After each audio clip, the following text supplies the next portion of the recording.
Mga idol at kabayan, super good news! Pangulong Marcos Jr. nagsalita na isang malakas na mensahe para sa mga Pilipino at lalong-lalo na sa China na ipagpapatuloy nating ipagtanggol ang Pilipinas. Basta't gagawin natin, patuloy natin ipapagtanggol ang Pilipinas, ang maritime territory ng Pilipinas.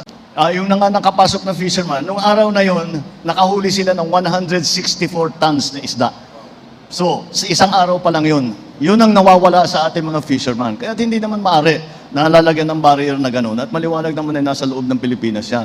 Hindi lang yan mga kabayan. Matapos ang pangyayari sa BAJO de Masinloc, ating nakita sa isang vessel tracker website ang isang barkong pandigma ng Pilipinas na nagpatrol at lumapit sa BAJO de Masinloc, isang pagpapakita ng presensya ng Pilipinas sa lugar. Eto na, Pilipinas at Amerika kasama ang iba pang kaalyadong bansa tulad ng Japan, Australia, France at United Kingdom, pati New Zealand at Indonesia ay makikibahagi sa sama-sama exercise. Dito mismo sa ating bansa, magsasagawa sila ng naval warfare drill kabilang ng anti-submarine, anti-surface, anti-air at electronic warfare. Isang pagpakita na hindi nag-iisa ang Pilipinas upang ipagtanggol ang seguridad at kapayapaan ng ating bansa.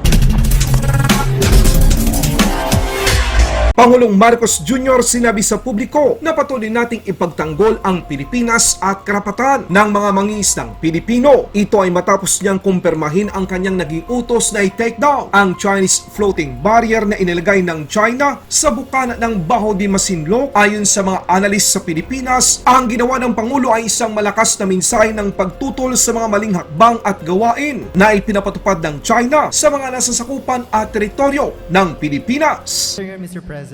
Sir, sa matagumpay na pagtatanggal ng barrier ng Philippine Coast Guard sa Scarborough na ilagay ng China, tinitingnan po ba ninyo na harassment ito para ipagpilitan ang claims ng China over the West Philippine Sea? Harassment po sa Pilipinas para ipagpilitan po ang kanilang claims over the West Philippine Sea. At kabilang din po sa naging kautusan po ba ninyo sa National Defense na tanggalin lahat ng mga structures na itinayo ng China within the Philippine Economic Exclusive Zone, sir? Oh, well, yes. Again, many of these are operational issues and that I really cannot talk about. But in terms of taking down the barrier, I don't see what else we could do. Dahil talaga yung mga fishermen, nung pinutol yung tali, yung nakapasok na fisherman, nung araw na yon, nakahuli sila ng 164 tons na isda. So, sa isang araw pa lang yun. Yun ang nawawala sa ating mga fisherman. Kaya hindi naman maaari na lalagyan ng barrier na gano'n. At maliwanag naman ay nasa loob ng Pilipinas yan. Hindi tayo naghahanap ng gulo.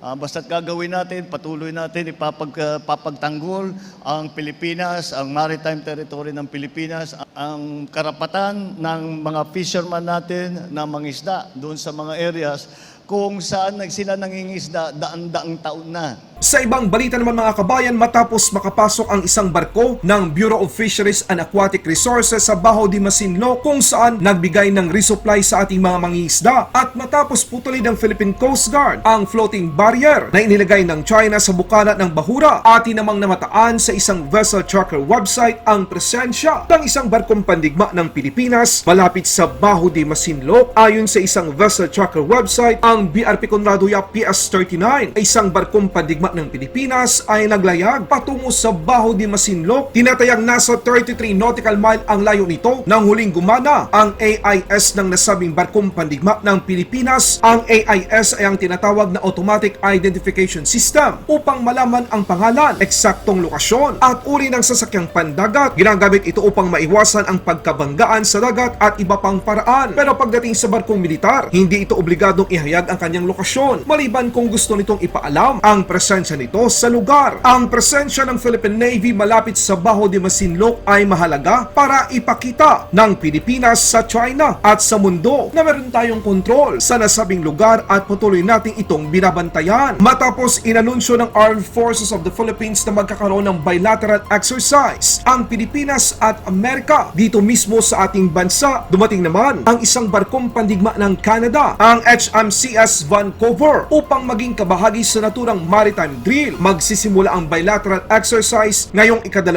hanggang ika-13 ng Oktubre. Dito mismo sa Pilipinas, makikilahok din ang Japan, Australia, France at United Kingdom. Ang New Zealand naman at Indonesia ay magpapadala ng kanilang kupunan bilang mga observers. Bilang patikim, ipinakita ni Lieutenant Commander Jordan Thwaites bilang second in command ng HMCS Vancouver ang mga kakayahan ng kanilang barkong pandigma sa mga reporter dito sa Pilipinas. And our maritime aircraft that's operated on board by members of the Royal Canadian Air Force. The main purpose of this helicopter is anti-submarine warfare. That's achieved through, basically it's a large sort of ball that's lowered into the water that acts as a type of sonar which allows the helicopter to hunt submarines. It's also what we use when we're operating out in open ocean to provide us a greater range for our sensors and to try and locate and identify vessels at sea. So it's been great to have this on board, and we've really been loving what it can do. It's a very capable helicopter, particularly its anti-submarine warfare capacity has been a great addition to the ship.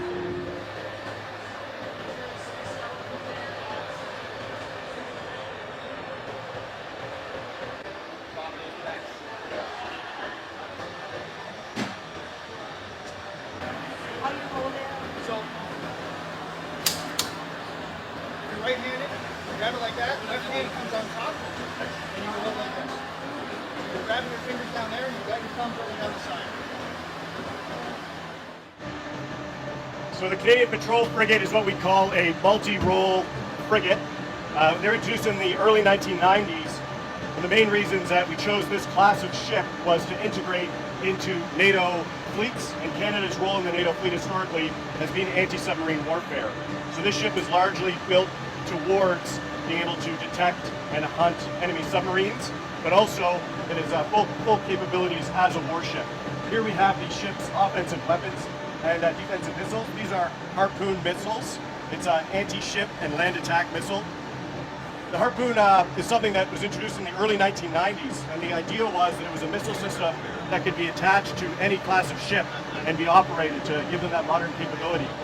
And although the physical structure of the missile tubes has remained the same, obviously kind of like your smartphone getting better and better every year, a lot of technology has changed in 30 years, which has given us missiles that also have longer range as well as greater capacity, which allows us to have land attack capability as well as the ability to be more discriminate in identifying attacking a warship, vice perhaps a merchantman in background shipping. Next we'll see is the ship's anti-air defense missiles, which are the evolved Sea Sparrow missile. Same thing, over the years, the physical canisters have remained the same. The missiles that go inside have been continuously improved. These Halifax class frigates went through what we call a half-life modernization in the mid-2010s. This ship between 2014 and about 2016.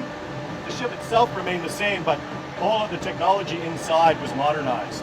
So you remove the old computers and hard mainframes with modern equipment and modern sensors, which has allowed us to continue on with ships that will still be useful in modern combat for years to come.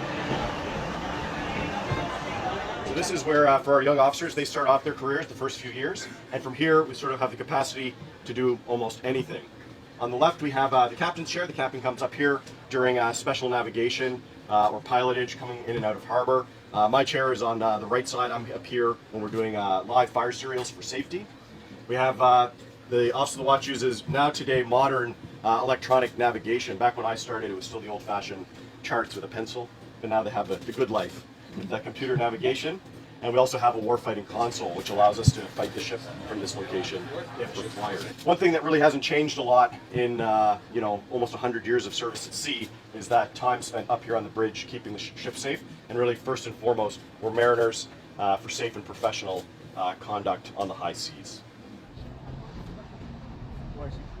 So now we're up here on the forecastle, the front of the ship, where for the bosuns, who are the sailors that take care of our small boats, they operate the anchor up fort when we're coming in and out of harbor in the lines. And of course we have the ship's main gun, which is a 57mm Bofors gun. We think about probably warships, you remember the big old guns that fire quite slowly. This modern gun is extremely fast. It can zip around and engage multiple targets quite quickly. And also the feed system is automatic. Down below us is the magazines for the ship. The ammunition comes up through a feed system to the load the gun into cassettes, which continuously provide it ammunition.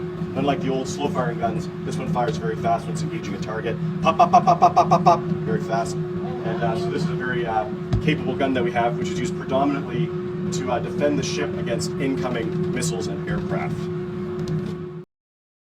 Laban Pinas.